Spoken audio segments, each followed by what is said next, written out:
दोस्तों 20 जुलाई 1969 ये दिन पूरे इंसानी इतिहास का एक महत्वपूर्ण दिन माना जाता है। इसी दिन इंसान ने किसी ग्रह को छोड़कर अंतरिक्ष की एक बाहर की दुनिया पर कदम रखा था। ये दुनिया थी हमारे चांद की। चांद पर कदम रखकर हम इंसान ने ये साबित कर डाला कि अब हम केवल एक ही दुनिया तक सीमित नहीं है। आज दुनिया की तमाम स्पेस एजेंसियों में आपस में होड़ लगी हुई है कि कौन किसी दूसरे ग्रह पर जाकर पहले इंसानों को बसाएगा। चांद पर कॉलोनी बनाकर रहना वहाँ के आज के हालात के अनुसार जायज नहीं लगता है। चंद्रमा पर पिछली कई सदियों से मिशन को अंजाम दिया जा रहा है, लेकिन साल 1971 के बाद कोई भी इंसान चांद पर नहीं गया है। मगर साल 2024 तक नासा इंसान को चंद्रमा पर भेजने का प्लान बना रही है। तो आखिर इंसानों को चांद पर कैसे भेजा जाएगा?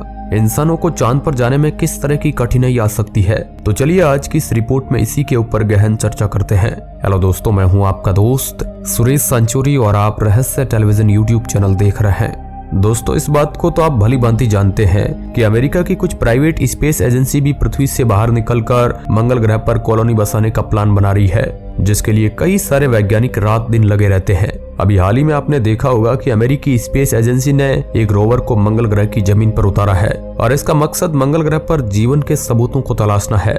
अगर इस अंतरिक्ष यान के हाथ कुछ ऐसे सबूत लग जाते हैं जो इस बात की ओर इशारा करते हो कि मंगल ग्रह पर पहले कोई जीवन की गूंज हुआ करती थी, तो साइंटिस्टों के लिए यह एक बहुत बड़ी उपलब्धि साबित हो सकती है। खैर, ये तो रही मंगल की बात, लेकिन मंगल ग्रह हमारी पृथ्वी से काफी दूर है। मगर आज हम जानते हैं हमारे सबसे नजदीक दुनिया अंतरिक्ष में कोई है, तो वह है चंद्रमा की दुनिया, जिस पर हमने आपको वीडियो की शुरुआत में बताया था कि इस पर इंसान आज से 50 साल पहले ही अपने कदम जमा चुका है। उस टाइम हमारे पास इतनी एडवांस टेक्नोलॉजी मौजूद नहीं थी, मगर फिर भी हमने इतने बड़े मिशन को अंजाम दे डाला।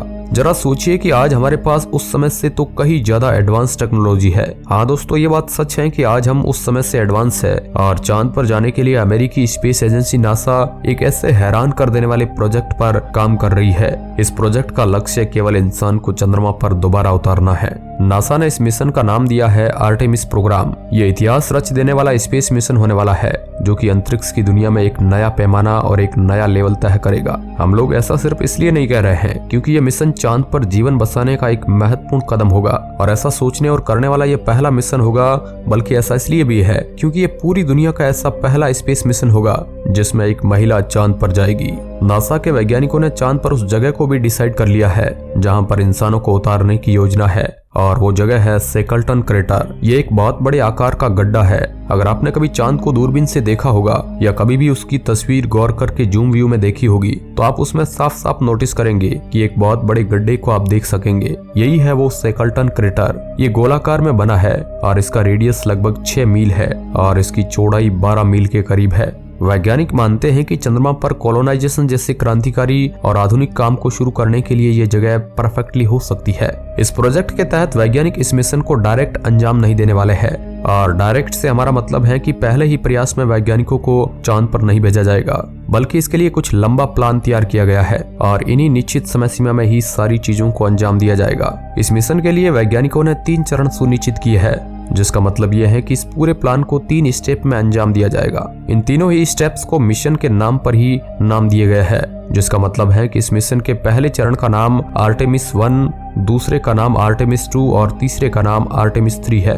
अब बात करते हैं आर्टेमिस 1 की। इस स्पेसक्राफ्ट का काम सिर्फ टेस्ट ड्राइव का होगा, यानी कि इसमें कोई भी इंसान नहीं जाएगा। ये केवल एक खाली रॉकेट होगा। इसमें न कोई इंसान होगा और ना ही कोई जिंदा जीव। अगर आपके दिमाग में आए कि इसको उड़ाने के पीछे का मकसद क्या है, तो बात आसान है और सबसे ज्यादा इम्पोर्टेंट भी है। इस रॉकेट को केवल इसलिए हवा में छोड़ा जाएगा ताकि इसकी टेस्टिंग की जा सके। इसके कंपोनेंट्स, मशीन और सेफ्टी, जो कि इस पूरे मिशन में सबसे जरूरी है। इस मिशन में अंतरिक्ष यात्रियों की सुरक्षा पर सबसे ज्यादा ध्यान केंद्रित किया गया है, और ऐसा किया भी क्यों ना जाए। इस मिशन पर जाने वाले क्रू बहुत ही ज्यादा स्पेशलाइज्ड है और उन्होंने सालों तक इस काम के लिए प्रैक्टिस की है।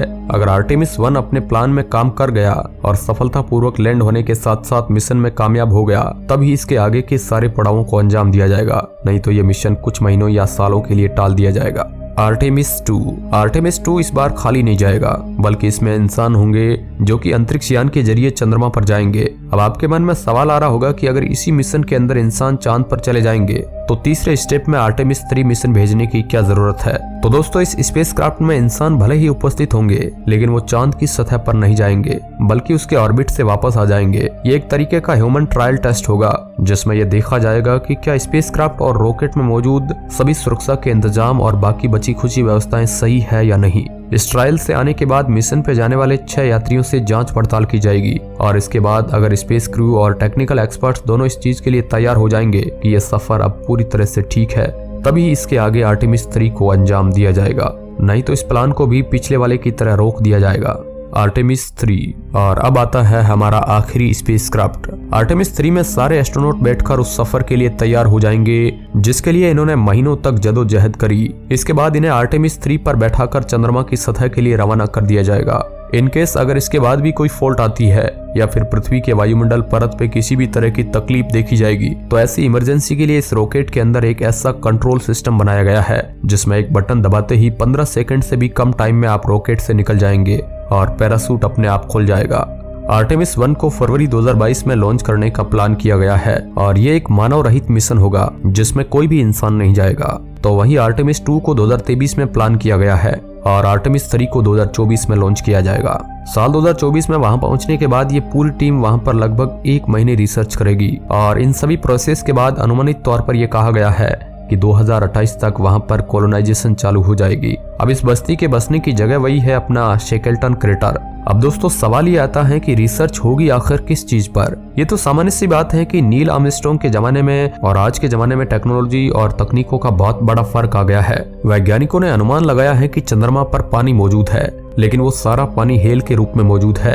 इसका मतलब यह है कि अगर वैज्ञानिकों की ये बात सच निकलती है तो इंसानों के लिए सबसे बड़ी प्रॉब्लम सोल्व हो जाएगी, क्योंकि जब भी किसी नए प्लेनेट पर इंसानों के जाने की या परमानेंट शिफ्ट होने की बात की जाती है तो सबसे पहला मुद्दा पानी ही बनता है। और अगर आपको मून पर पानी मिल जाता है तो इससे अच्छी बात क्या होगी। और दोस्तों यही नहीं, वैज्ञानिकों और नासा के हिसाब से चांद पर ऐसे कई सारे कंपाउंड्स या मेटर पाए जाते हैं जो कि पृथ्वी पर बहुत ही कम मात्रा में है, और इनमें से कुछ का नाम है टाइटेनियम, प्लेटिनम, और भी कई सारे अलग अलग नाम इस लिस्ट में शामिल है। हालांकि किसी भी नए ग्रह या खासकर अंतरिक्ष में किसी भी नई जगह पर बस्ती बनाने में सबसे बड़ा खतरा रहता है वहां के वातावरण का, और हर बार ऐसी सिचुएशन में इसी बात का डर वैज्ञानिकों को सताता रहता है कि कहीं उस अनजान ग्रह से कोई खतरनाक बीमारी हमारी पृथ्वी पर दस्तक ना दे दे। ये तो हमने आपको केवल एक उदाहरण दिया है, लेकिन ऐसी और भी कई सारी चीजें हैं जो ऐसी मुश्किल परिस्थितियों को और ज्यादा कठिनाइयों से भर देती है। खैर दोस्तों, हमारे वैज्ञानिक हर समस्या का कोई ना कोई हल तो निकाल ही लेते हैं, और इस बार भी हमें विश्वास है कि वो इस समस्या को भी किसी न किसी तरह से हल कर ही देंगे।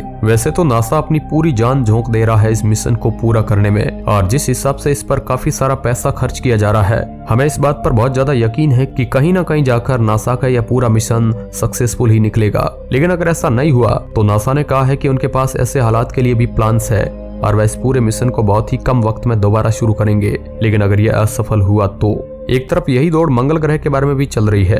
आप इस पूरे कंपटीशन में किसके साथ है, और अगर आपको इन दोनों में से किसी भी जगह पर रहने का मौका मिले तो आप कहां पर रहोगे, मार्स या फिर मून पर? हमें नीचे कमेंट में जरूर बताइएगा। और हाँ दोस्तों, एक सवाल जो मैं आपसे पूछना चाहता हूँ, आप बता सकते हैं कि पृथ्वी के मून का क्या नाम है?